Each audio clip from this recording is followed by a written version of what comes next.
In this video, we'll discover why awareness is so important. Greater self-awareness is at the root of mindful meditation.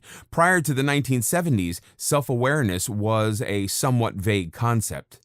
At the time, psychologists Shelley Duvall and Robert Wicklund defined and advanced the link between behavior and thoughts. If we could understand our thoughts, we could increase the awareness as to why we behave in a certain way. This led to further studies and the conclusion that we can monitor thoughts and feelings as they happen. Much of the inner life lies below the surface in the vast region of the subconscious. Our lives are governed by patterns set long ago, sometimes at birth. Perhaps the first words out of your parents' mouth when you were born was, "Here's my future doctor." Growing up, much was expected of you, and your career path was clear. Good schools, perfect grades, best college, then medical school. After an appropriate period, there would be a suitable spouse, a desirable house, followed by 2 adorable and well-behaved children. If this is our internal blueprint, we might never question it. We may never be totally aware that this has been our path from birth. It's as if we moved on a kind of automatic pilot, with us just along for the ride. If at age 30 we drift into a state of depression, we become utterly confused. We have achieved our dream. What could possibly be wrong? Our mind can be conditioned in many ways. With the help of mindful meditation, we can recognize a pattern of behavior. It's this awareness that allows us to take that first proactive step toward change. We are now in the driver's seat. There are countless ways when our conditioning simply bypasses our inner self. We are someone else's creation, not a person in our own right. Our thoughts and feelings are so deeply buried we're no longer aware of them, except on some level, we are aware. But our only clue may be anger, sadness, or simply a deadening numbness. We lose interest in things that used to excite us. We deliberately sabotage relationships because then at least we have a logical reason for feeling miserable. Maybe we turn to drink and drugs. Self-awareness isn't a magic pill, but when we practice mindful meditation and examine new thoughts and feelings, it serves as a roadmap to different choices and opportunities. If you want a clue as to how awareness or the lack of it affects behavior, look around you. Do you have a friend who is in constant financial difficulties but spends every weekend at the mall buying more shoes and makeup? Do you have a coworker who constantly argues with and belittles people yet wonders why he has no friends? The link between thoughts and behavior couldn't be clearer. People sleepwalk through life and act on sheer impulse. They are unable to control their behavior because they are not in control of their mind and feelings. Their feelings are controlling them. There's another reason awareness is so important if we wish to move forward. Many of us ruminate about past wrongs. Some of us even obsess about them. Anger and bitterness can take over our minds and leave little room for anything else. At the same time, studies show that our memories can be very difficult from the reality.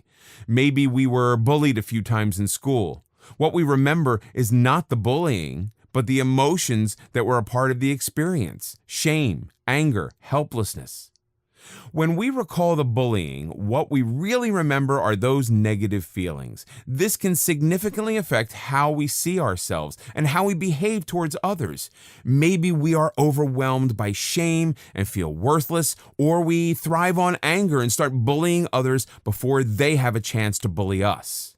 These behaviors become ingrained habits, and we react automatically without understanding why. Sadly, many people go through their lives chained to a script. The dialogue for these scripts can be written in childhood, and we spend our days reacting to established clues. Growing up, were you called stupid, unattractive, or clumsy? It may be 20 or 30 years later. Maybe the people who labeled you are no longer here, but their voices still resound in your brain, whether you're consciously aware of them or not. Every time you tell yourself, "I can't do this, why bother? No one worthwhile will ever love me," your mind replays a script that determines your actions. The path you're walking now was set long ago. The band has stopped playing, but you're still dancing to the music. As you become aware of your life's script, it may seem like a case of mistaken identity. Every fiber of your being is arguing, but this isn't me. Whatever your pattern, it has moved you further and further from your true essence. This can be a painful realization. At the same time, it can be the key to the release from a lifetime of mental bondage. The more you engage in mindful meditation, the more you will understand the reasons for your past actions and will be able to develop a new, alternative life script. It is never too late to change. As a matter of fact, mindful meditation makes it easier to open our mind and accept a different, perhaps unexplored path. With mindful meditation, you become aware of the negative dialogue that guides your behavior, the opportunity to change the life script you've been living, and open doors to better, more life-affirming choices is both exciting and challenging, but it's always worth it. There's a possibility that some of the new awareness will make you uncomfortable. We're all human. We've all behaved badly or made mistakes we would rather not think about. And here comes mindful meditation, about to make us confront behavior we'd rather forget. It can seem scary at first. To quote Dr. Phil, you can't change what you don't acknowledge.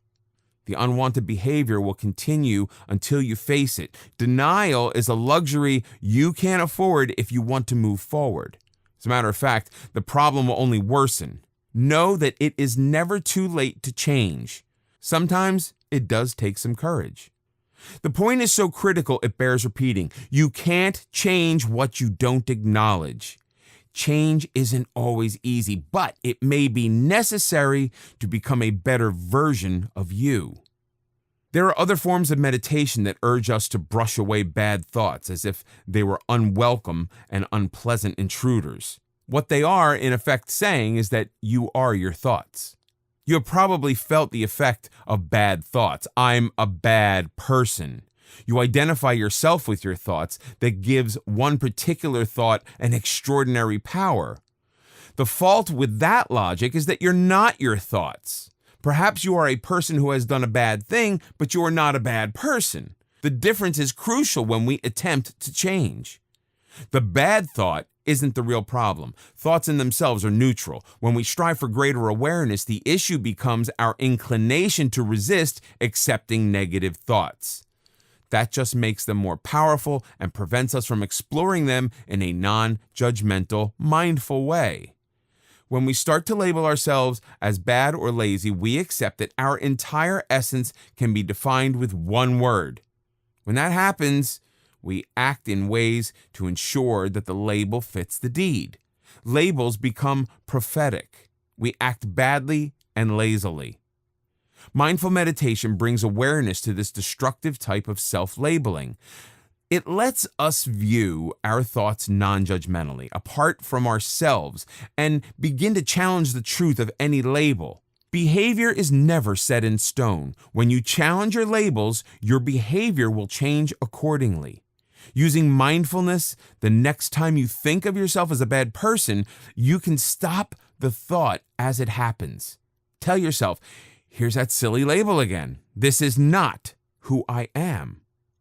Mindful meditation allows us to recognize the labels we have accepted. With non-judgmental awareness, we can act in ways that diminish the power of labels.